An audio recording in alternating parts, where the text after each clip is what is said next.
dianggap ahli. Relasi dari media hubungan relation dari S1 menuju kepada M1 menuju pada E1 yaitu semakin tinggi celebrity involvement dan personal expertise, maka semakin tinggi revisi intention melalui peningkatan sosial media use yang memperkuat interaksi dan minat konsumen. Ada pula hipotesis di sini. Hipotesis pertama itu celebrity involvement berpengaruh positif terhadap sosial media use. Hipotesis kedua, personal expertise berpengaruh positif terhadap sosial media use. Hipotesis ketiga, sosial media use berpengaruh positif terhadap implicit intention. Hipotesis keempat, sosial media use memediasi pengaruh celebrity involvement terhadap implicit intention. Hipotesis kelima yaitu sosial media use memediasi pengaruh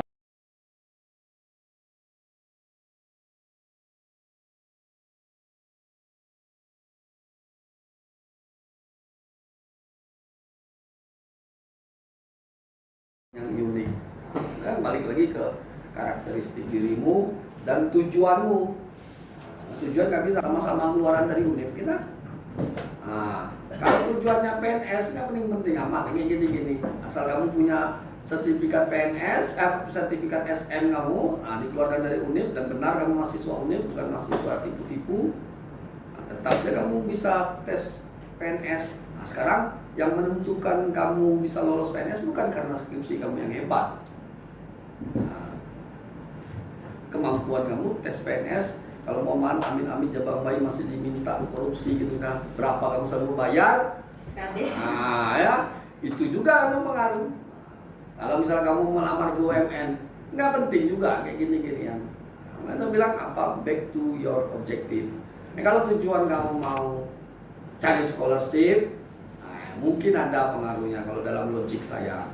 Nah, jadi dengan paper kamu yang bagus ini, misalnya kamu yakin dengan penelitian kamu yang bagus, kamu bisa publish ini di jurnal internasional. Nah, kalau kamu orang sekarang saya tanya satu persatu, apa tujuan graduation? Belum tahu Pak, itu celaka lah kamu orang. Kalau kita tahu, saya kerja, atau mau sekolah. Bagaimana saya bisa kerja dapat kerja? Apa yang dibutuhkan kerja, apa yang dibutuhkan skill yang dibutuhkan kerja, prepare sekarang now, preparing it to fulfill the requirements now. You cannot say later. Tak bisa katakan kemudian hari enggak, sekarang. Itu sekilas info ya. Ya itu jadi balik lagi ke dirimu. Oke, Sir. Kalau misalnya kita ikuti satu perlombaan gitu kan, tapi kita kalah, sedangkan kita sudah mengeluarkan banyak biaya, terus itu termasuk sia-sia atau tidak? Enggak, investasi. Pengalamanmu itu tidak bisa kamu bayar, tidak bisa kamu nilai dengan uang. Entah kan nanti kalau kamu seusia saya umur 50 tahun, entah kamu jadi orang susah, ya, ataupun jadi orang kaya, pengalaman itu tidak bisa kamu beli. Kenangan. Ya, kenangan itu bisa kamu beli. Kamu akan merasakan memori pas kamu udah tua ataupun yang tua dan sekarang lah. Ketika melihat apapun momen peristiwa ajang-ajang putri-putri itu, kamu membayangkan diri kamu ketika kamu di mahkotanya. Dan itu tidak bisa dibeli. Ya. Tidak bisa dibeli. Kecuali kalau dengan cara kotor, misalnya kamu sogok juri. Itu nggak indah itu kenangan itu. Tapi kalau kamu fighting, kamu ikut kursus, bayar untuk supaya kamu bisa menang kepribadian, cara berjalan yang benar, kan ada sekolah kepribadian itu. Kami investasi 1 jutaan, terus ternyata hidupmu di kemudian hari susah misalnya, itu memorimu nggak bisa kamu beli. Saya meninggal memorimu, saya pernah di titik teratas seperti itu. Nah. Oke. Baik, mungkin itu saja yang dapat saya sampaikan. Terima kasih, Sir dan teman-teman. Assalamualaikum warahmatullahi wabarakatuh. Waalaikumsalam warahmatullahi wabarakatuh. Jadi itu cinta namanya itu intangible asset. Aset yang tidak terwujud dalam diri. Ya, experience.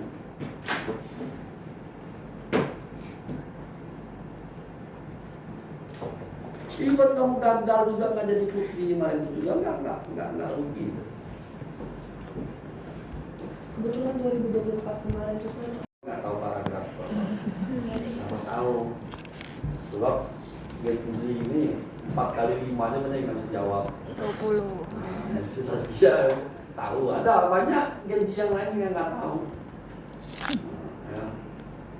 Contohnya di YouTube, nggak sampai Deddy Mulyadi itu sendiri ngetes dengan anak SMA. Sekalian banyak yang bisa jawab.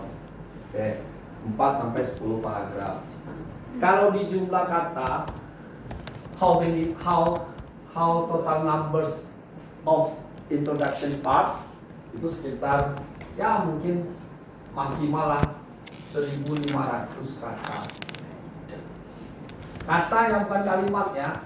Jadi di word Anda tuh ada di bawah tuh how many blok aja, berapa words. Anda nampak tuh. Terus 1.500 words. Kalau dia spasi 1, kalau menurut ketiknya spasi 1 dengan Times New Romans ya 12 font Times New Roman 12 itu paling sekitar 3 lembar. Paling sekitar 3 lembar, 1.500 kata itu. Nah, kalau di dua spasikan ya sekitar 6 lembar. Nah, jangan pula nanti bab 1, apalagi nanti saya pengujinya. Nah, bab 1 sampai 10 lembar, 10 halaman. Akan ada yang 12, kemarin saya nguji 12. Isinya apalah isinya, mau putar-putar lah. Paragraf pertarungan dengan bisnisan, dengan topik Anda, itu data-data itu. Nah, kalau saya mau pakai data boleh, nggak mau pakai data pun boleh. Nah, terserah Anda. Yang penting fenomena itu bukan menjadi gap utamanya. Itu adalah supporting gap. Kalau dengan saya itu supporting gap. Tapi ada dosen yang menginginkan fenomena itu banyak supaya itu menjadi main gap-nya, gap utamanya. Kalau saya adalah supporting gap. 1 sampai 10 kata saja, 1 sampai 2 paragraf saja. Kalau kita asumsi itu 2 paragraf, berarti paragraf ketiga sampai keempat maksimal juga 2 paragraf. Itu adalah study motivation.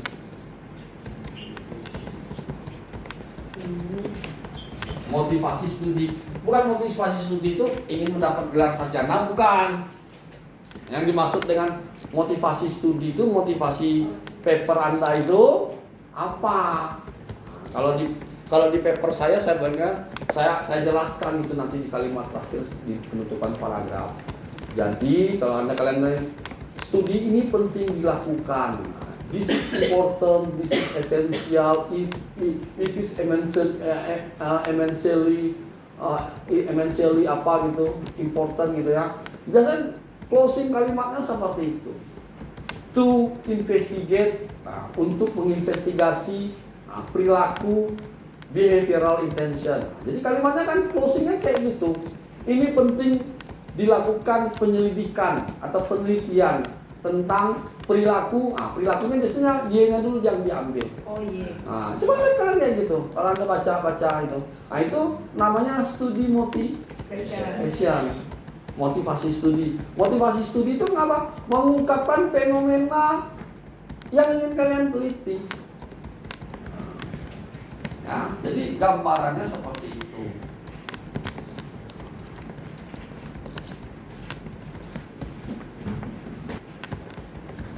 Jadi tinggal bahasa penyampaiannya, delivernya, storytellingnya. Jadi nulis bab 1 itu sebenarnya storytelling ceritanya itu. Storytelling dengan 4 pokok-pokok yang sudah jelas. Artinya patternnya sudah ada. Based on data. Based on data, logic dan justification kan. Saya contohkan misalnya ini.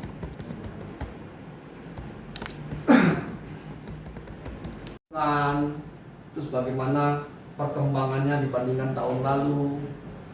Tapi nulisnya harus singkat, jangan panjang-panjang. Nah, sekarang ini crowdfunding di tingkat dunia. Bagaimana yang di Taiwan? Kenalkan, karena mengenalkan objek penelitian kita, para pendonor yang akan menyumbangkan dananya di platform ZZ sama Flying P. Ya. Jadi ini 2 ini tentang data. Namun ya sedikit kita memperkenalkan, coba kan ini. Lihat kalimat terakhirnya. Lihat kalimat terakhirnya. Ketika penelitian sebelumnya menjelaskan bahwa keberhasilan crowdfunding itu adalah penting, ya. Perhatian terhadap isu, faktor-faktor yang mempengaruhi orang memberikan dana itu juga penting, mendesak. Kita sitasi lah, ketemu lah ada sitasi itu. Ini mau mengantarkan ke motivasi. Ini udah mau mengantarkan motivasi kita. Ya. Ini riset motivasinya di sini. Sama mau memperkenalkan gap. Makanya kalimat terakhirnya addressing this gap, ya, berkenaan dengan gap atau untuk memecahkan gap ini. This study investigate diverse factor influencing. Studi ini menginvestigasi. Jadi ini biasa dikatakan motivasinya ini preliminary, ya, penjelasan awal tentang riset gap. Diverse factors. Jadi saya bilang addressing this gapnya mana? Di sini. Gapnya ada di sini. Udah dikenalkan. Studi ini menginvestigasi faktor-faktor yang berbeda yang mempengaruhi. Karena kenapa? Faktor-faktor yang berbeda itu belum saya sebutkan variabel satu-satu. Saya balik dulu ke Freebook-nya. Faktor ini ada ini, ada 4 faktor.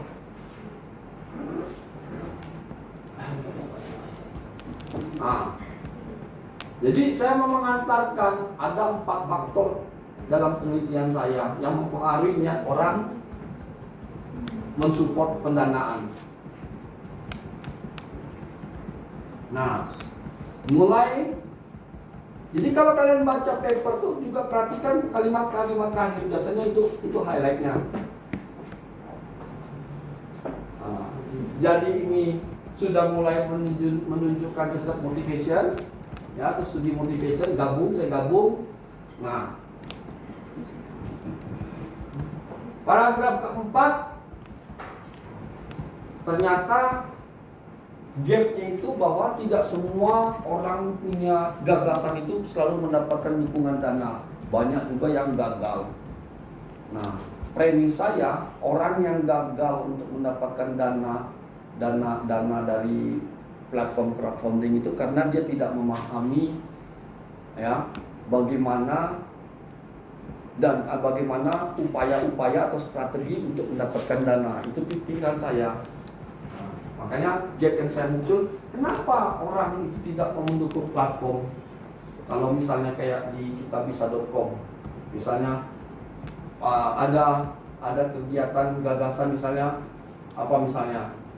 misalnya membangun sekolah, kenapa tidak tercapai dari total dana itu? Karena kita masukkan penelitian terdahulu, ya, seperti apa? Orang tidak percaya, ya. Terus apa lagi? Ada informasi yang asymmetry information. Jadi misinformasi antara program yang diajukan oleh pengusul sama calon pendana. Backer itu calon pendonor, ya, pendonor dana, penyumbang dana. Oleh karena itu apa? Seorang pengusul dana itu harus paham apa sih proyek-proyek yang supaya berhasil itu, kita harus memahaminya, apa yang harus dipersiapkan. Itulah great reason grade-nya. Mulai studi literatur. Kalau Anda mau berhasil, ya, dari studi literatur, ada orang yang mau menyumbang itu karena melihat latar belakang si pengusulnya.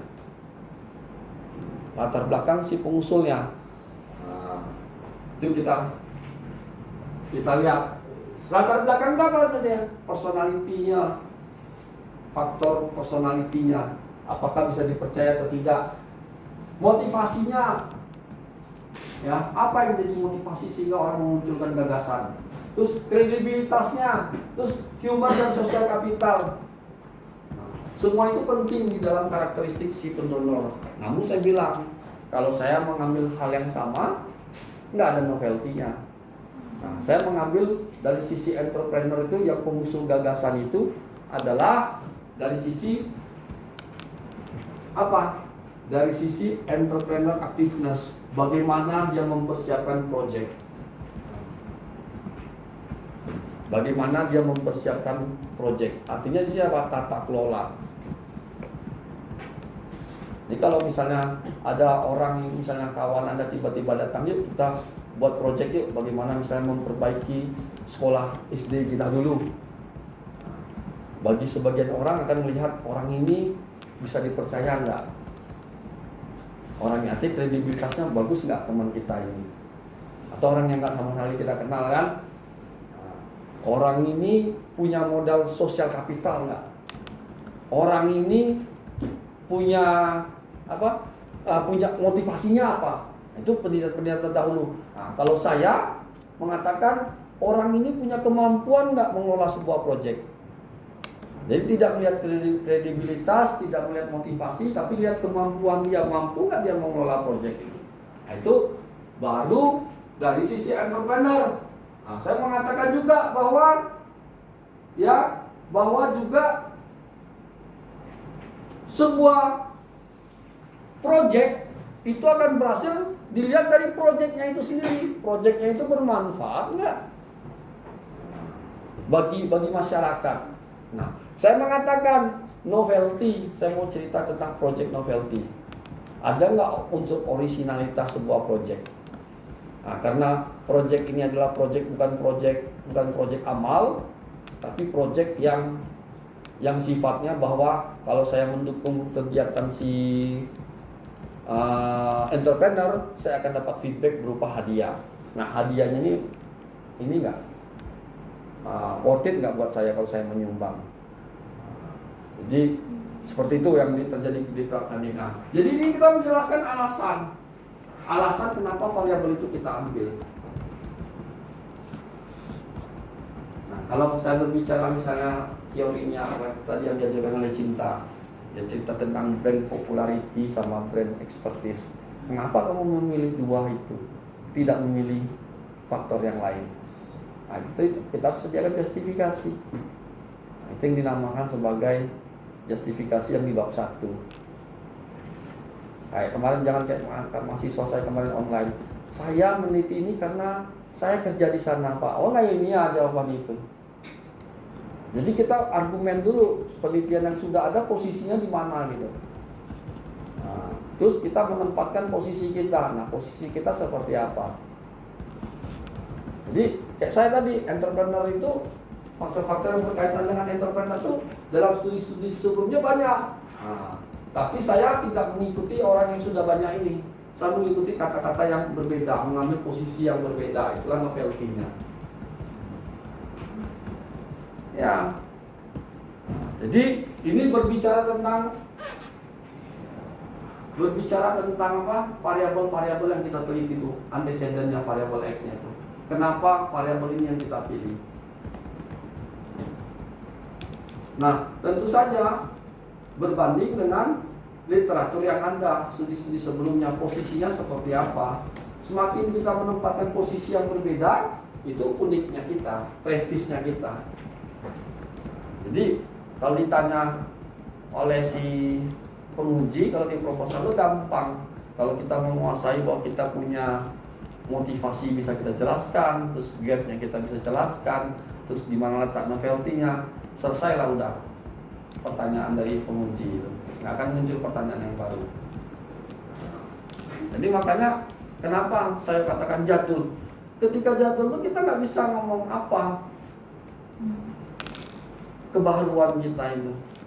Orang variabelnya udah banyak diteliti. Nah, kita pun sendiri bingung ditanya apa kebaruan kita. Nah, itulah menyebabkan kita bingung. Nah, nanti dua paragraf tertutupnya, dua paragraf terakhir, tergantung Anda kan. Kalau Anda misalnya kata saya bilang tadi 10 paragraf, berarti paragraf ke-9-nya itu berbicara tentang tujuan studi Anda. Nah, nanti ini kalau di dalam skema skripsi kita itu masuk ke bab 1.2 rumusan masalah.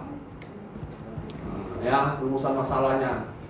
Nah, terakhirnya itu berbicara tentang kontribusinya. Kontribusi akademis, kontribusi yang sekilas, pengantar kontribusi. Nanti kontribusi yang detailnya ada di bab 4. Kontribusi yang detailnya ada di bab 4. Jadi kita mengantarkan. Nah, ini yang kita katakan 6 sampai 10 paragraf. Jadi bisa 6 paragraf, bisa 7 paragraf, sampai 10 paragraf. Nah, saya mendapatkan ilmu itu ya dari belajar membedah paper-paper yang sudah terbit. Nah, bagaimana menyusun introduction. Nah, jadi kalau Anda nanti tugasnya menulis introduction, nah, kemudian 1.2 rumusan masalah. Rumusan masalah itu bukan kayak skripsi yang beberapa skripsi ya, beberapa ya. Jadi satu rumusan penelitian ini mengajukan rumusan masalah sebagai berikut. 1. Apakah ada pengaruh? Salah. Rumusan masalah itu harus dalam bentuk narasi dulu. Dalam satu pertanyaan umum penelitian. Nanti rumusan masalah nanti yang berupa statement tadi di breakdown ya menjadi beberapa pertanyaan penelitian. Jadi 1, 2, 3 itu adalah pertanyaan penelitian, bukan rumusan masalah. Itu adalah pertanyaan penelitian. Kalau bahasa Inggrisnya research question. Nah, jadi statement. Nah, kalau dalam paper saya, nah ini tadi yang saya bilang tadi 2 paragraf sebelumnya, ini adalah pertanyaan penelitian. Nih. To address this question, question kan pertanyaan. Untuk menanggapi pertanyaan-pertanyaan ini pertanyaan penelitian. Yang di atasnya statement. Nih. Ini adalah rumusan masalah statementnya. Jadi rumusan masalah itu bukan 1, 2, 3, itu adalah statement. Nanti dari sini kita pecahkan menjadi pertanyaan penelitian.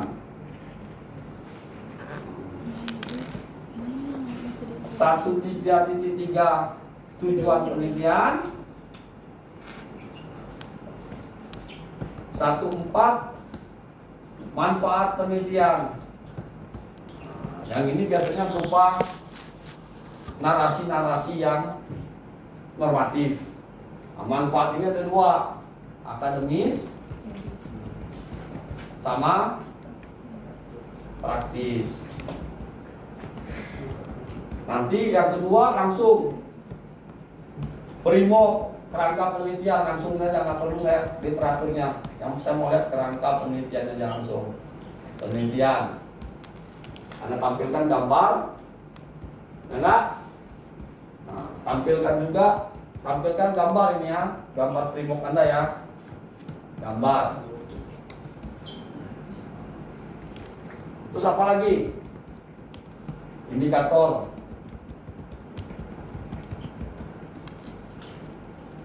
Indikator untuk setiap variabel. Berikut indikator berikut sumbernya, rujukannya dari mana? Sumber. Ya, indikator misalnya Ferry, 2025. Nah, ini gitu kan.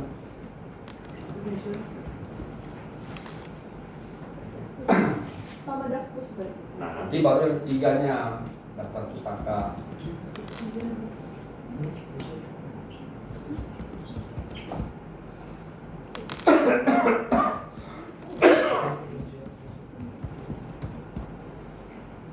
Daftar pustaka itu berarti semua literatur yang Anda rujuk di bab 1 itu, di introduction itu, dengan sama di kerangka penelitian.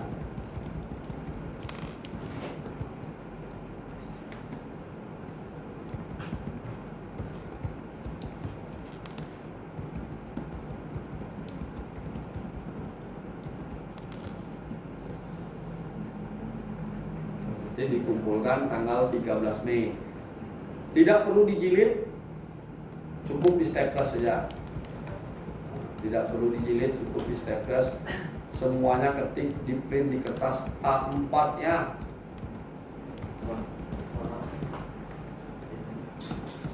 Kertas A4 spasi 1 single ya, Times New Roman ya, size-nya 12, margin all 3 cm.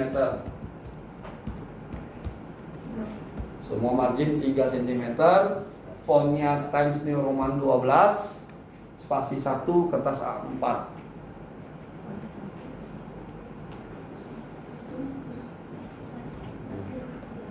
Apalagi? Margin semua 3, semua sisi 3. Nggak perlu lah kalau itu. Langsung. Mau Anda ketik pakai tulis tangan, nama Anda, NPM, yang penting ada nama, ada NPM. Sama kelas A gitu. Oke, itu pakai pokok apa?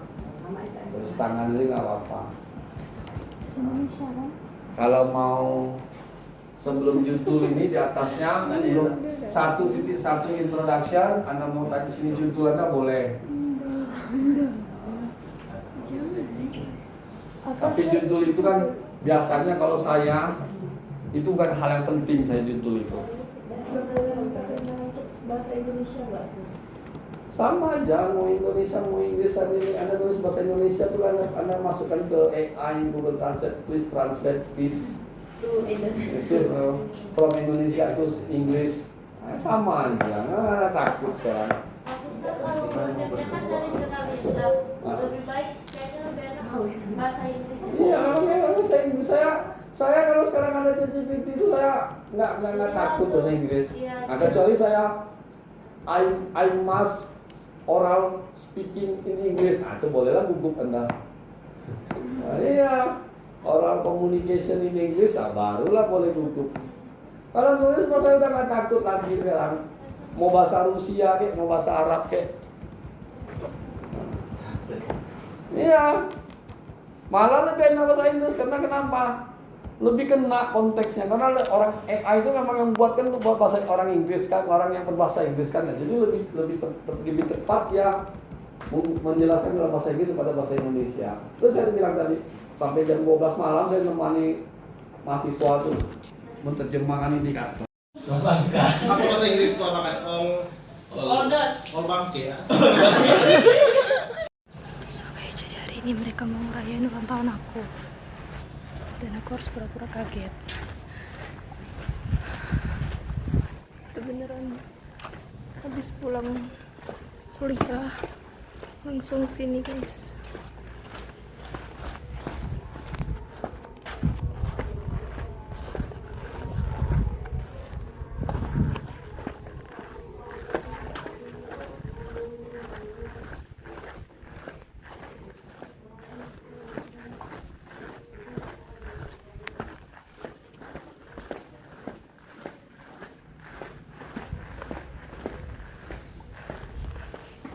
Nah, mana yang lain kak? Sorry guys, telat. Ayo. Dari jam berapa kalian pulang?